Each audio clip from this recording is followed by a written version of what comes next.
Садыр Жапаров тууралуу көпчүлүктө кенен толук маалымат жок. Жапаров саясат айдынында кандай жолду басып өтүп, элдин эсинде эмнеси менен калганын билип көрдүк. Дене тарбиячы Садыр Жапаров 1968 жылы 6 декабрда Ысык Көл облусуна караштуу Түп районунун Кең Суу айылында туулган. Орто мектепти 1986 жылы аяктап, Фрунзе шаарындагы мамлекеттик дене тарбия жана спорт институтуна тапшырган. 1 жылдан кийин советтик армиянын катарына чакырылып, кызмат өтөп келген. Андан соң кайра окуусун уланткан.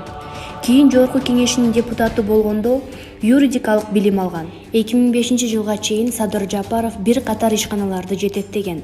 Алгач Солтонкул дыйкан чарбасынын жетекчиси, андан кийин Кергей нефть компаниясынын директору, 1996 жылы Ысык Көл облустук ИИНдин атайын ротодагы инспектору болуп иштеген.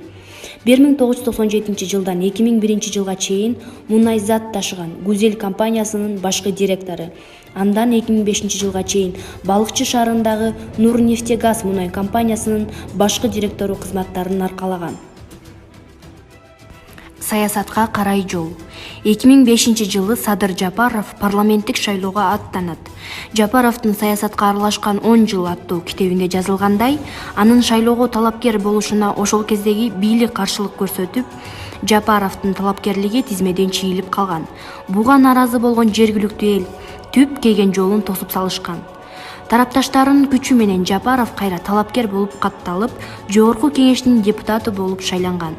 Жогорку Кеңеште ал Келечек фракциясынын жетекчиси болчу. Бийлик башына Курманбек Бакиев келгенден кийин президенттин кеңешчиси болуп иштеген. Ушул эле бийликтин тушунда мамлекеттик сыйлыктар боюнча комиссиянын мүчөсү, мунапыс берүү боюнча комиссиянын жетекчисинин орун басары, коррупцияны алдын алуу улуттук агенттигинин комиссары болуп эмгектенген.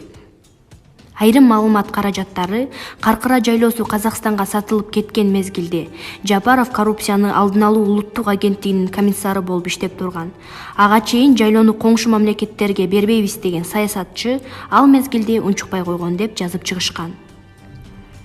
2005 жылы Жогорку Кеңешке депутат болуп барган Садыр Жапаров 2 революциядан кийин дагы 2010 жылы парламентке эл өкүлү болуп шайланган.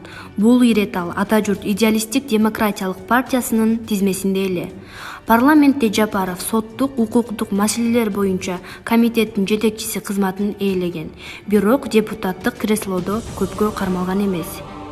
Ак үйдүн дарбазасынан секирүүгө аракет кылып, 2012 жылы Жапаров депутат болуп жүргөн учурда кесиптеши Ата журт партиясынын жетекчиси Камчыбек Ташиев жана депутат Талант Мамытов менен кумтөр маселеси боюнча каршылык акциясына чыгышат. Митингде Ташиев баштаган топ Ак үйдүн дарбазасынан секирип түшүүгө аракет кылган. Алардын иши жогорку сотко өтүп, Ташиев, Жапаров, Мамытов мамлекеттик түзүлүштү кулатуу ниети менен өкмөт үйүн басып алууга аракеттенген деген айып менен 1,5 жылга кесилишкен. Жаза мөөнөтүн өтүп бүткөн соң Жапаров чет өлкөгө чыгып кеткен. 2013 жылы ал депутаттык мандатын тапшырган. 2013 жылы Ысык Көлдүн Саруу айылындагы Кумтөр алтын кенин лутташтыруу үчүн митинг өтөт. Маалыматтарга ылайык, бул митингди Садыр Жапаров каржылаган. Нааразычылык акциясынын катышуучулары ошол кезде Ысык Көл облусунун губернатору болуп турган Эмил Каптагаевди баш кылып, бир катар адамды барымтага алышкан. УКМКнын 2017 жылы берген маалыматына караганда, аларды барымтага алуу боюнча Садыр Жапаров телефон аркылуу буйрук берип турган. Бул окуядан улам экс депутатка Кылмыш жаза кодексинин 227, 341, 110 жана 234 беренелери барымтага алуу, бийлик өкүлүнө карата зомбулук көрсөтүү, өлтүрөм деп коркутуу, бейбаштык боюнча айып тагылган.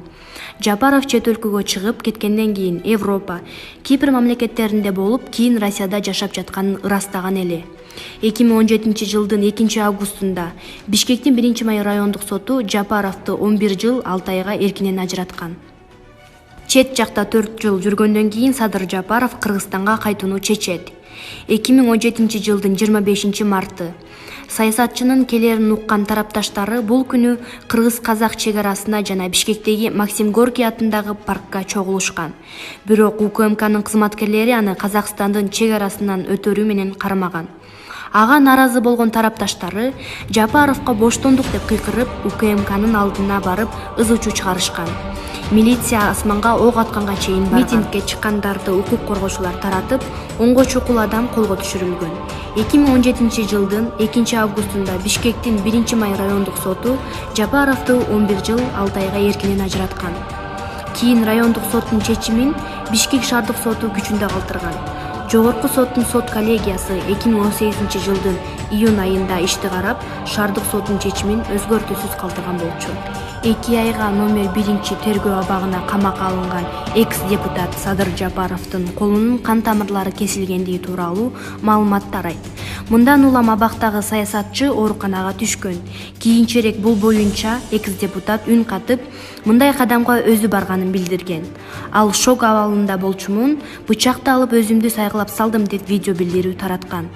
Садыр Жапаров камакка алынгандан кийин атасына баалы кескин ачалап кеткени айтылган. 2017 жылдын сентябрында атасы Мустали уулу Нуркожо көз жумат. Бирок зыйнатына саясатчы бара алган эмес. 2019 жылдын март айында экс-депутаттын апасы Хадича Жапарова каза болот. Саясатчы энесине топурак салууга кое берилген. 2019 жылдын март айынын соңунда жогорку соттун соттук коллегиясы Жапаровдун адвокаттарынын арызы боюнча кылмыш ишин кайра карап чыгып, анын жазасын 1 жыл 6 айга кыскарткан. Көп өтпөй 2019 жылдын августунда Садыр Жапаровдун уулу Дастан Садыр уулу каза болгону кабарлайт. Саясатчынын 27 жаштагы уулу мотоцикл менен келе жатып авария болгон. Уулу баласын акыркы сапарга узатууга Жапаров убактылуу кое берилген. Абакта жаткан мурдагы депутат Садыр Жапаров президент Сооронбай Жээнбековго ырайым сурап кайрылган. Өлкө башчы жыл жыйынтыктаган маалымат жыйынында бул маселе каралып жатканын айткан. Үй бүлөсү, жубайынын аты Айгүл. Жубайлардын 4 баласы бар. Жол кырсыгынан көз жумган Дастандан кийин Рустам аттуу уулу Польшадан билим алса, Нур Дөөлөт жана Жанайым деген балдары Туркияда окуган деген маалымат бар. Маалыматтар ачык булактардан алынды. Видеого лайк басып, жана биздин каналга жазылганды унутпаңыздар.